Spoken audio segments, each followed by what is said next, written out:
it's very rewarding to raise your own queens. Another situation you can run into this time of year is it's called pollen bound or honey bound. This is a pollen bound frame.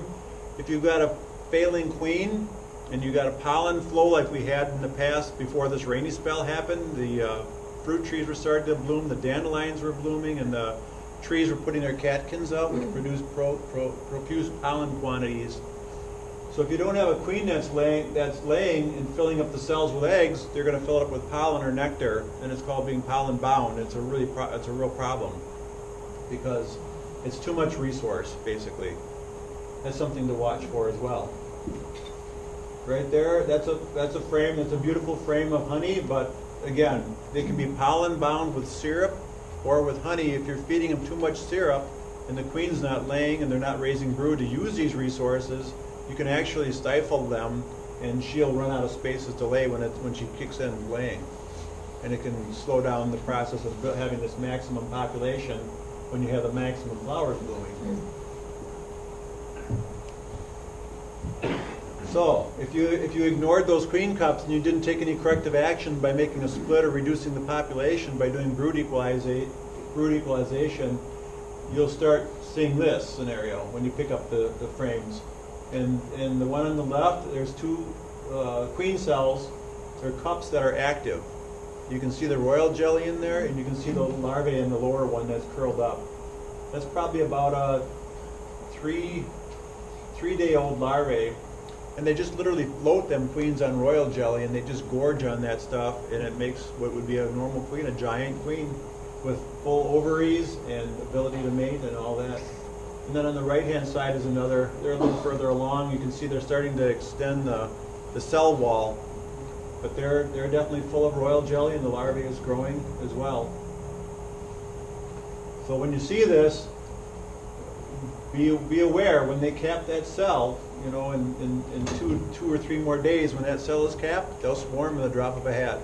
And this kind of weather, if you have an overwintered hive that's strong, and it went into this cold spell, they're in there, they're making queen cells, believe me. And when they're capped and it gets warm enough, they're going to swarm. So take corrective action when you can get out there to maintain them. By the way, how many people are new beekeepers, like keeping bees 1 or 2 years? Raise your hand. Oh, we got quite a few people that are just starting out. Okay. People that have been keeping bees for 2 or more years that are more experienced? Okay. I'm not sure.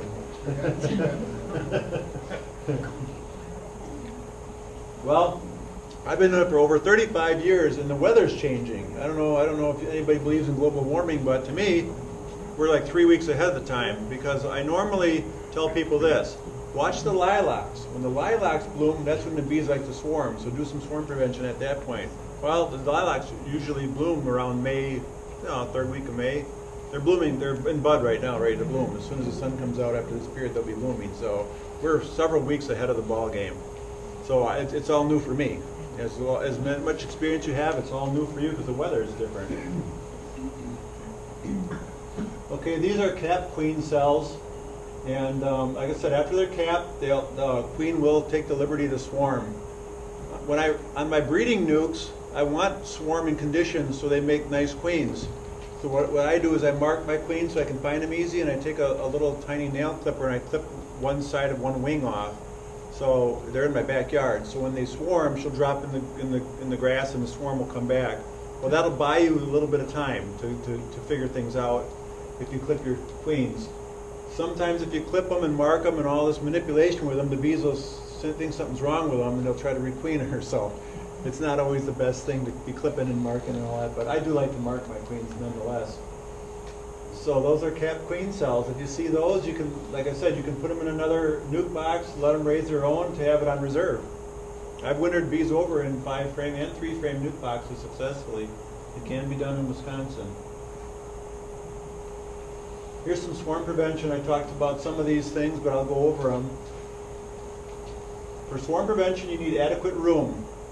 Add a brood box, if you only have one brood box, or put supers on.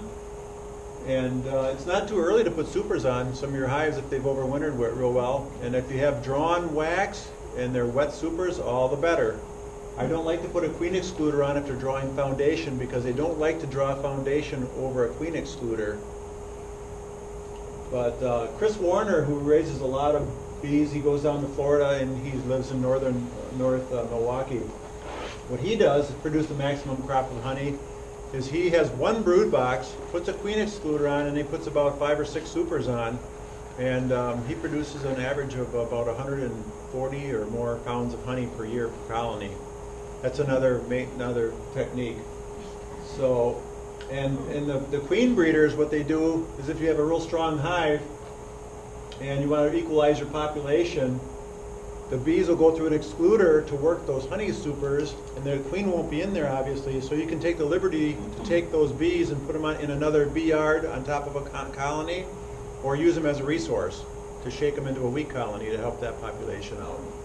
Or you can actually take brood with adhering bees and make sure your queen's not on there and put that in struggling hives. But with the struggling hive, make sure you take care of the problem, either a disease or a failing queen, along with brood equalizing. So switch brood boxes around. Some people take this to the extreme and they do it too early when it's too cold, and then they put the bees on a cold floor and then they have to heat all that stuff above them. And so now would be the time to switch brood boxes. If you overwintered your bees and they're all in the top, which they usually are, you just take the top, put it on the bottom board, and put the bottom on the top. If half the bees are on the top and they're forcing the queen down, don't switch them because you're going to be separating the brood nest, and then you get a cold spell like this. They form a tight cluster, and it kind of messes things up more than it does good. So be careful when you're switching brood boxes. Equalizing brood and resources among all colonies, we talked about that. Proper ventilation. Full screen bottom boards are nice. I would definitely slide if you have a screen bottom board, I'd slide your solid one with this cold spell. I mean, when it gets down in the 30s at night with chances of snow, you don't want that updraft. When I make my bottom boards, I put a partial screen hole in the bottom, and that seems to work. Also, I would recommend you to put a 3/4 inch auger hole in the bottom of your handhold, about 1 inch, and that offers a lot of ventilation. And in the wintertime, when the snow's piling up, they can use that hole for ventilation. They can make a cleansing flight on a cold day. Oftentimes I'll find like little ice crystals in the wintertime with their hot breath is getting ventilated through that little hole, and it's frosting up. So I know it's working. Where do you locate the hole? About 1 inch below the handhold, and I put it in every brood box. Don't put it in your supers, but put it in every brood box. Just on one side? Just on one side, yep, the front. And then sometimes another precaution with those holes, if you buy, it's ideal to have a hole in your inner cover where the bees can also ventilate. When you put your supers on, make sure you cover that little hole, because if the bees are going through that hole, they'll put pollen in your supers, and you don't want pollen in your supers because you'll never get it out of there. And the wax moths love the pollen in your supers when you're storing them. So block your inner cover hole with duct tape or whatever when you're stacking your supers on later on, just as a warning, prevent pollen getting in there.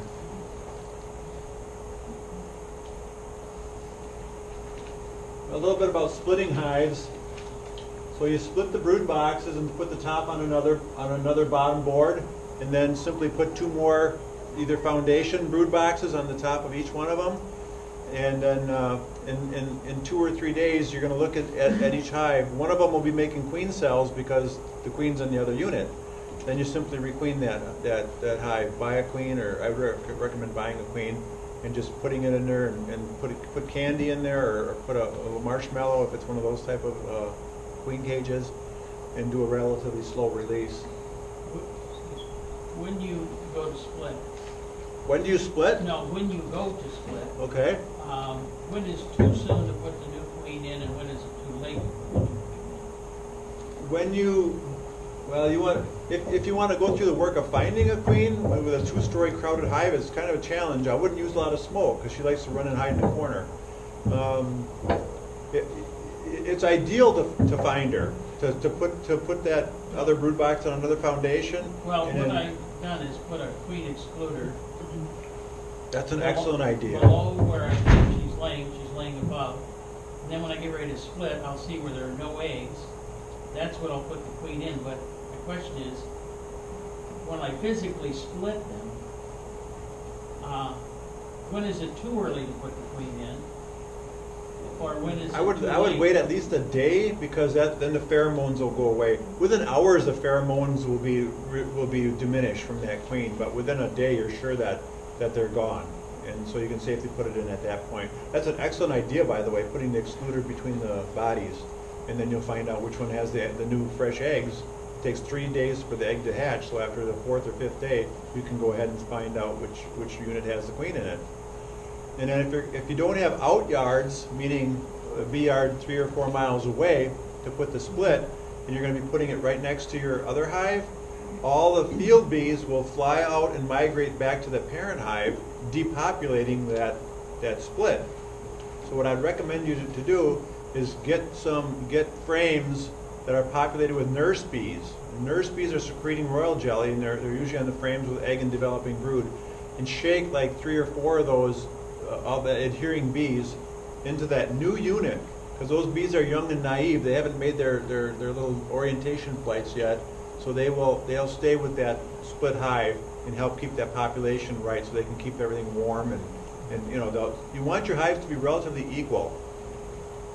When we have a dearth period setting in or whatever, they'll tend to rob the weak hives out, and once you start robbing fever, it spreads through the whole yard and it can be a mess. So it's really important to keep your hives equalized by splitting, or by putting brood from one to the next or whatever.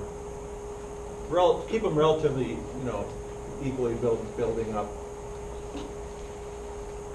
So yeah, we already covered that number 3. Old field bees will fly back to the parent hive, so shake 3 frames of nurse bees into the hive that's being moved. This is the dynamics of making a little nuke box up. These are nice little wooden nuke boxes, or some. When I sell nukes, I sell a limited number of nukes in the springtime. I use those really nice ones from their poly, corrugated poly. They're really a nice nuke box. In fact, I drill a little hole in the top where I can fit a feed can can fit on the top if they're in waiting, or it's just nice to have a little feed hole. And then I just put a large canning cover over it with duct tape when it's not being used for feeding. So anyway, you can see what it says here. It says honey and nectar in the far end, drawn comb for foundation next to that, open or sealed brood in the middle, open or sealed brood next to that, and then pollen or pollen and honey mix on the end. And after you put your split in there, if you're going to let them raise their own queen, you're going to have to wait a long time. It's best not to disturb them bees when they're in the process of raising a queen. If the queen's young and she hasn't bred yet, they don't recognize her as a laying queen yet. They can what's called balling her, and they'll form a little literal ball of bees around her, pull on her legs and suffocate her if you bother them too much when they're in the process of mating.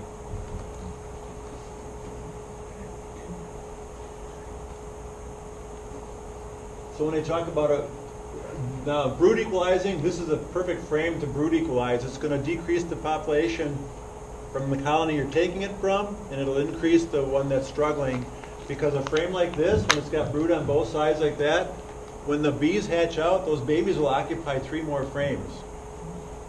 So you can see that this exponential reproduction on the bees when you got all these frames of bees hatching.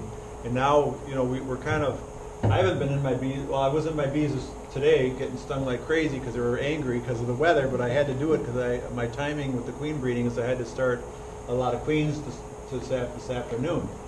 But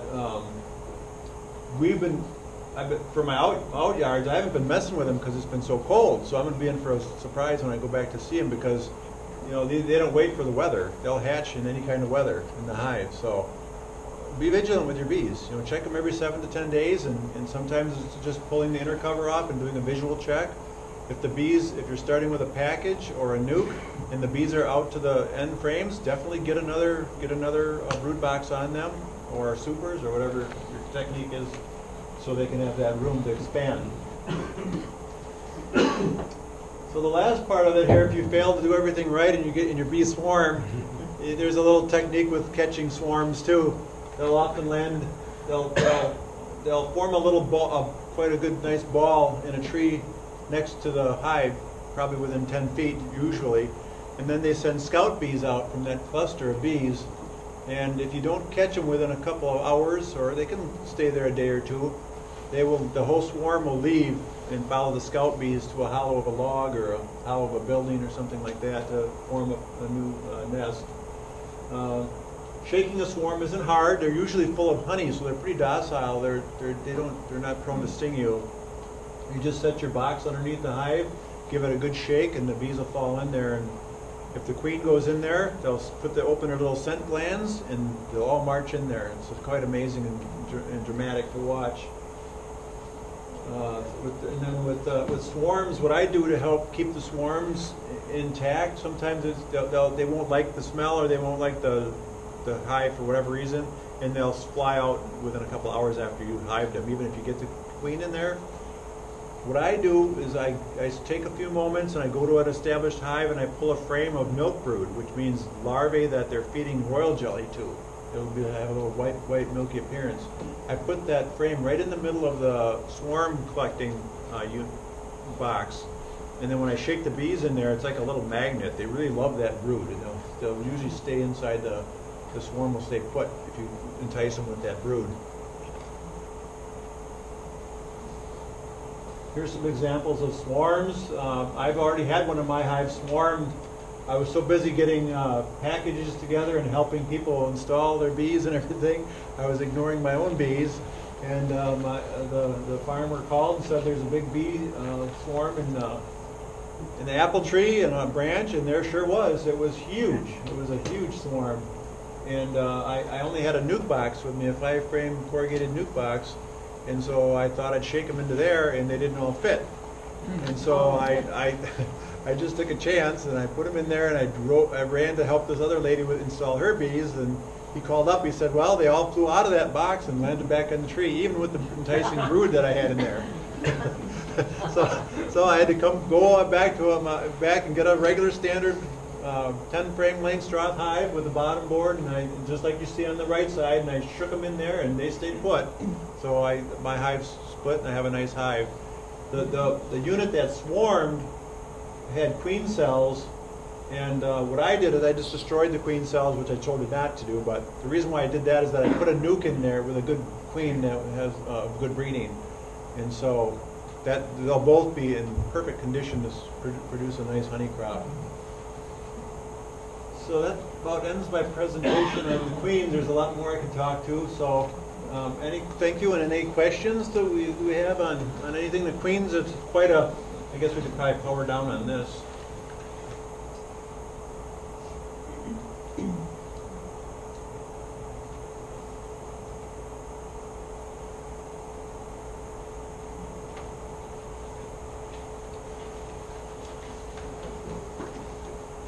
Yeah, I covered a lot, and it's quite a lot to comprehend.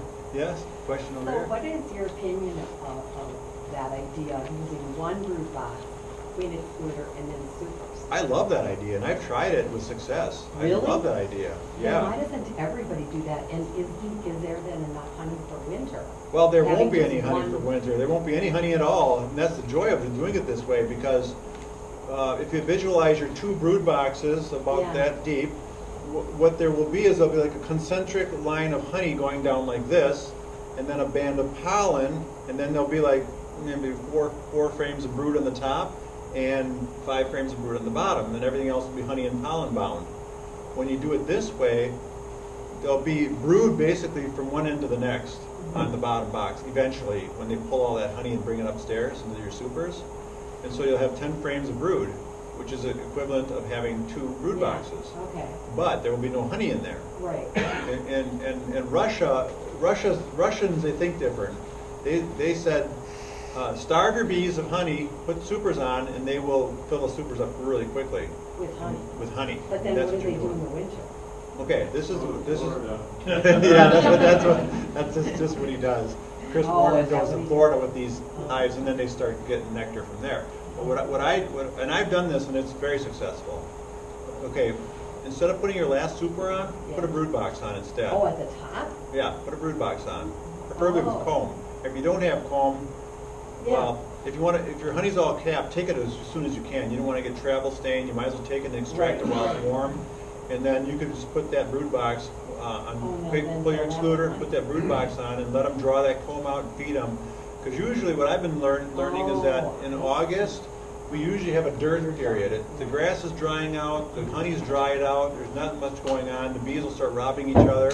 I feed them 2 gallons of syrup, and they can take 2 gallons of syrup in 5 to 8 days. You're doing that in August? I'm doing that in August, and I'm feeding them pollen patties.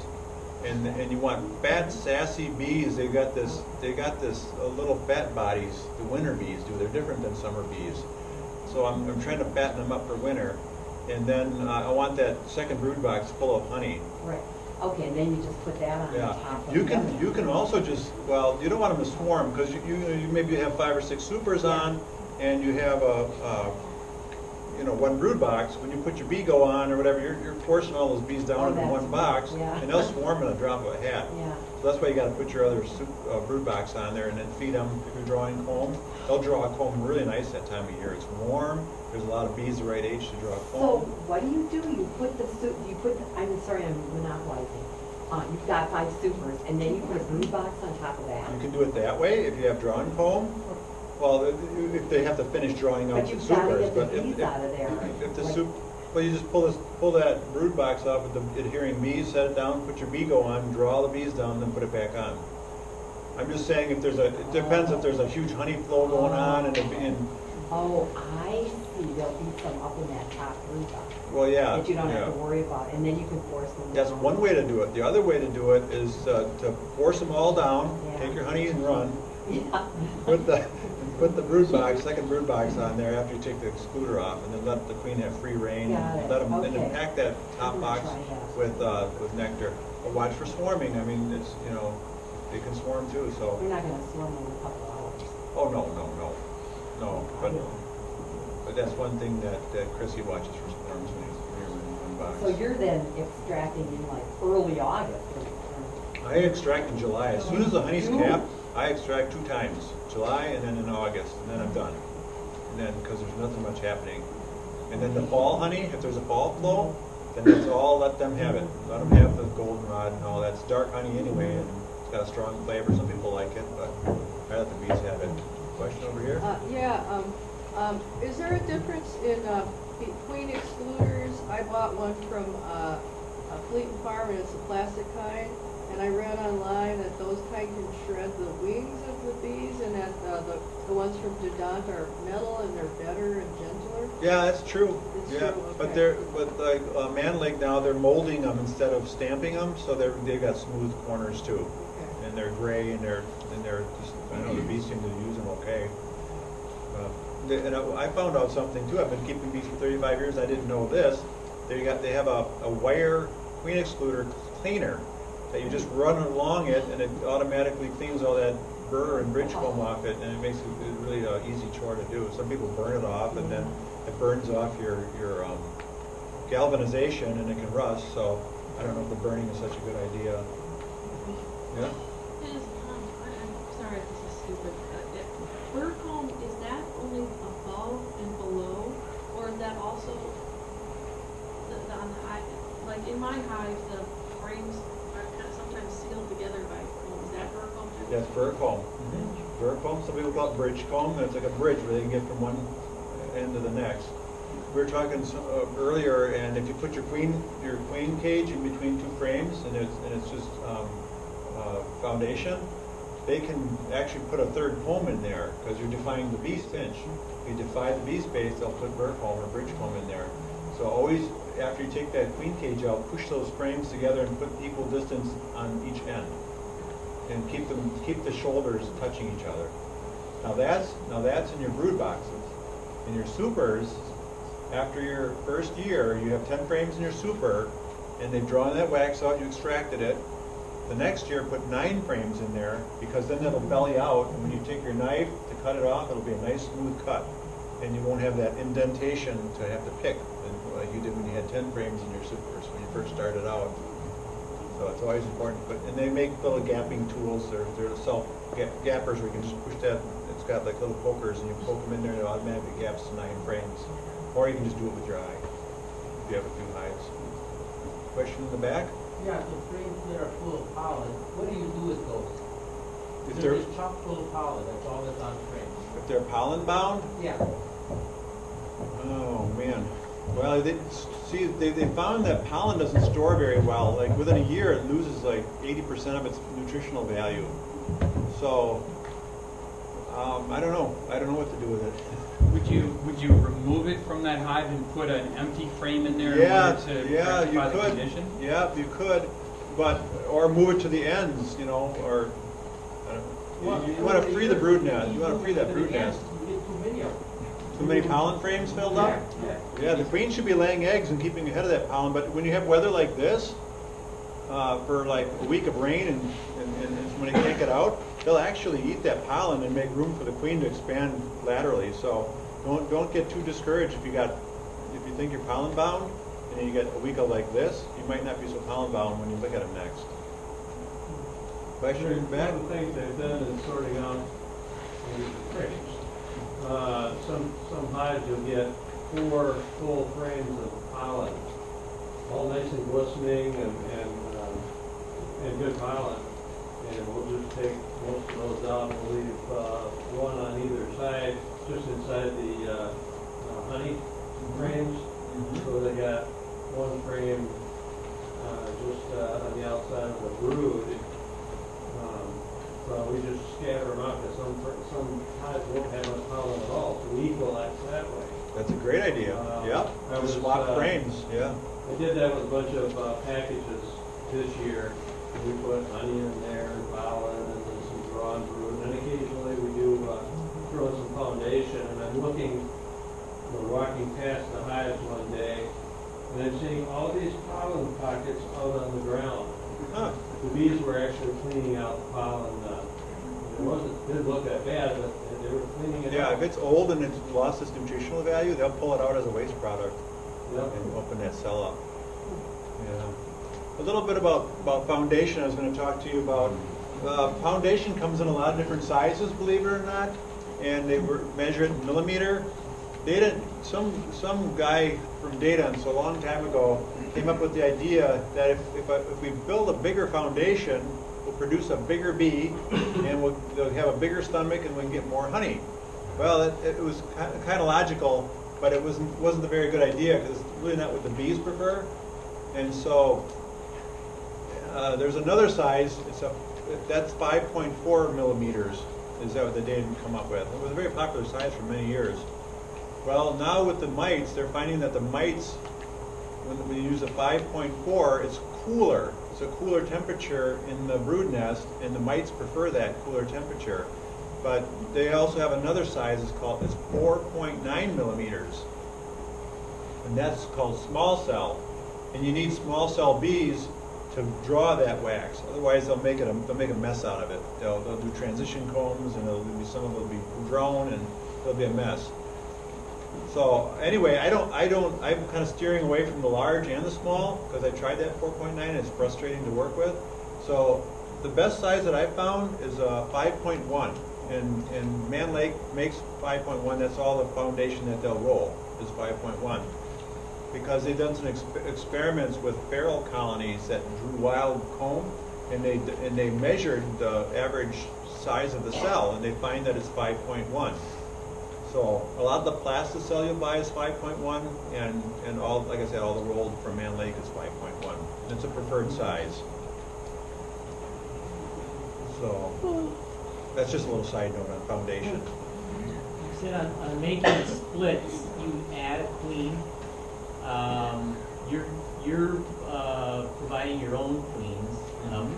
If we're looking for a hardy northern queen supplier, where can we find something like that? Well, I do that. That's what I do. I've been doing it for many, many years, raising queens that are northern high. There's actually a North Queen Breeders Association. We're kind of like a tight, closed group, and we share genetic stock with each other. And I just helped my friend Johnny pull a feral hive that's been there for, they say 15 years. I don't know how many years that hive's been there, but it's under a corn crib under the planks. So we got a shot back, we vacuumed them, and we wired we strung the comb and blank frames, and we went through a lot of work. But we got the queen. We saved the queen, and she's laying, and that's what I grafted this morning, or this afternoon. I grafted from that hardy stock. That's there. I call them survivors. And some of the workers were yellow, some of them were black, like the Carniolan. What I noticed is that the Carniolans are usually the survivors. They have a different habit. A little bit about the bee races of bees. The main ones you buy in a package are either Italian or Carniolan. Italians are nice; they'll produce a nice honey crop. But in Italy, they have an 8-month summer and a mild little winter for a couple months. There's hardly any kind of winter to speak of. Well, that's not what we have. You know, as we know, we have a long, drawn-out winter, cold springs like this, and the Carniolan bees are from the Karnaca Mountains, which are in Russia, in the Russian, it borders Russian and some other country. But that climate in the mountains is more severe than our climate. It's cold, it's nasty, it's rainy, it's snowy, it's inclement weather, and then they got a mild little couple of months for summer. And that bee has evolved to live in that climate, and that's why I like the Carniolans. They're the nice survivors. You know, they're usually black. They can come in different colors, but they're usually a darker kind of a bee. But I'm training other beekeepers to do the same thing because I can't keep up with the demand. There's so much demand for queens and packages and things that I wish more people that are advanced beekeepers or would like to take this on would do some queen breeding and raise these, because there's such a demand for queens that are hardy that'll live in our climate. So you're doing all grafting? I do all grafting, yeah. Mm-hmm. Yeah, I grafted And when my are about your 80 queens queens going to be today. available? May 12th. I'm going to have the second harvest. But the first harvest sold out within like 2 days. It was sold out in the first batch. But Andy's learning how to do it too. Yeah. Question? How do the queens get fertilized when you raise them?